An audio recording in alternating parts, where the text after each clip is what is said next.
پھر اسی طرح یہ ہے کہ جو زیب و زینت کی ہمیں اجازت دی گئی ہے، میک اپ کی جو اجازت دی گئی ہے، اس میں بھی حد سے بڑھنے سے منع کیا گیا ہے. ایک حد کے اندر رہ کر یہ میک اپ بھی کرنا چاہیے. مثلا ہم دیکھتے ہیں کہ آپ صلی اللہ علیہ وسلم نے کچھ چیزوں کو جو عورت کے بناؤ سنگھار سے متعلق ہیں قابل لعنت قرار دیا ہے، اور فرمایا کہ ایسی چیزیں جب کسی قوم کے اندر آ جاتی ہیں تو وہ قوم ہلاک ہو جاتی ہے. اس میں جو طریقے عربوں کے ہاں رائج تھے، ان میں سے جو چیزیں آپ نے ناپسند کی وہ کیا ہے؟ اپنے بالوں میں دوسرے بال ملا کر ان کو زیادہ لمبا اور گھنا کرنے کی کوشش کرنا. اپنے بالوں میں دوسرے بال ملا کے ان کو لمبا کرنا. جسم کے مختلف حصوں کو گودنا. گودنا کیا ہوتا ہے؟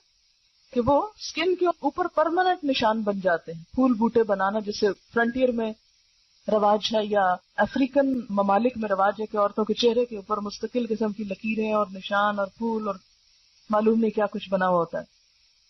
پھر اسی طرح مصنوعی تل بنانا.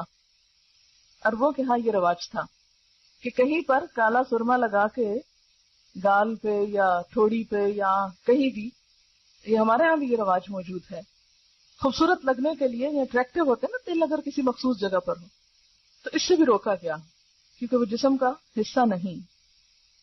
پھر اسی طرح بال اکھاڑ کر بھووں کی خاص وضع بنانا، بھووں کی شیپ بنانا، دانتوں کو گھس گھس کر باریک بنانا، یا دانتوں کے درمیان مصنوعی خلا پیدا کرنا، یعنی دانت کھلے کرنا خوبصورت لگنے کے لیے، یا زعفران یا ورس وغیرہ کے مصنوعی ابٹنے مل کر چہرے پر مصنوعی رنگ پیدا کرنا.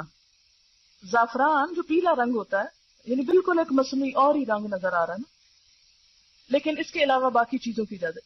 اس میں آپ دیکھیں کہ کوئی بھی ایسا کام کرنا کہ جس سے ایک دھوکہ ہو، انسان ہو کچھ اور بالکل کچھ اور نظر آئے اور دوسرا انسان اس کو اصل سمجھنے لگے، یہ چیز تو منع ہے.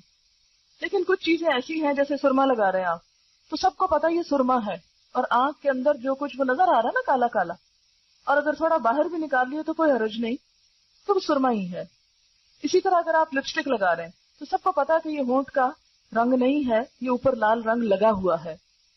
تو اس میں جو بھی دیکھ رہا ہے وہ خوبصورت تو لگ رہا ہے انسان، لیکن دھوکے کا اندیشہ نہیں ہے اس میں. وہ جو اپٹن مل کے رنگ پیلا کر لینا یا سکن کا کلر بدل دینا جو ہے وہ دھوکے کی کیفیت ہے، کیونکہ اصل چیز بالکل ہی نیچے سے چھپ گئی ہے. اسی لیے ایسا نیچرل میک اپ تو اجازت ہے کہ جس میں انسان ذرا نکھار پیدا کر لے، اس کی اوریجنل کچھ نہ کچھ چیز نظر آ رہی. لیکن وہ کہ جو بالکل ایک نئی چیز بنا کے رکھ دے، جیسے ہمارے ہاں عموماً بیوٹی پارلرز پر جب دلہنیں تیار ہوتی ہیں تو اصل نہ کھال نظر آتی ہے نہ بال نظر آتا ہے، کچھ بھی نہیں، بالکل ایک نئی مخلوق نظر آتی. اور جب شوہر ان کو اس روپ میں دیکھتا ہے تو ایکسپیکٹ کرتا ہے کہ بیوی ایسی ہو. تو اس لیے دلہنوں کو بھی ایسا سنگھار کرنے سے روکا گیا ہے کہ جو بالکل آرٹیفیشل قسم کا ہے.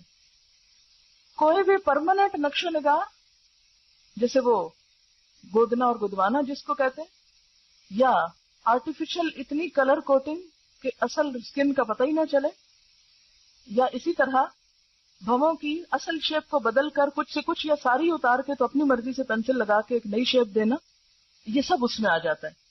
ہاں بھویں مثلاً یہاں سے دو جڑی ہوئی ہیں تو اب یہ کیا ہے کہ یہ ایک اوریجنل عورت کی شکل نہیں ہوتی، ایک بیماری آپ کہہ سکتے ہیں.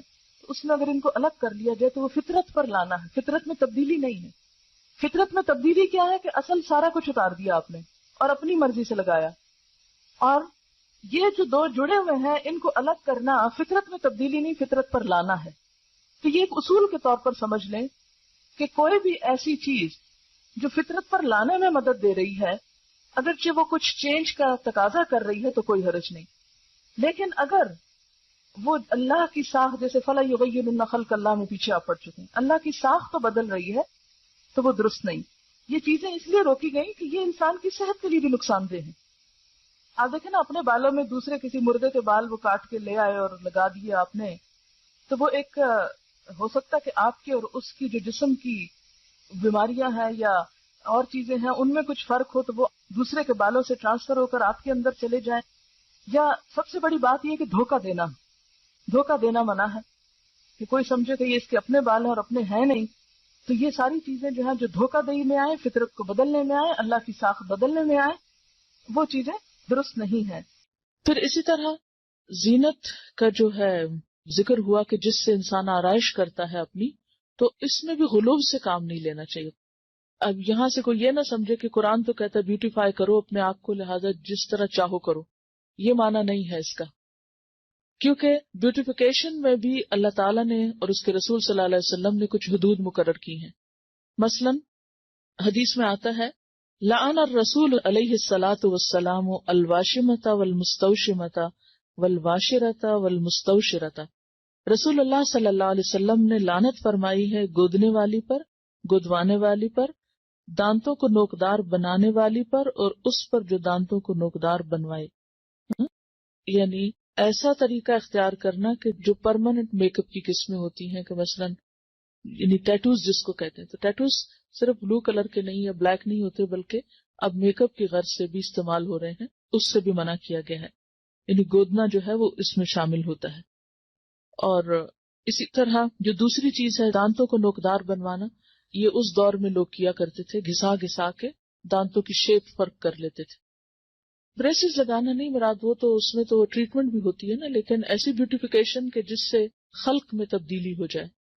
اس میں آپ دیکھیے حدیث میں واضح الفاظ میں آتا ہے، بخاری اور مسلم کی حدیث ہے، آپ صلی اللہ علیہ وسلم نے خوبصورتی کے لیے دانتوں میں درزیں بنانے والی، اپنی دانتوں کو اندر سے گھسا کے بیچ میں فاصلہ زیادہ کرنا، اس پہ لعنت کی ہے، جو در حقیقت اللہ کی بنائی ہوئی ساخت میں رد و بدل کرتی ہیں.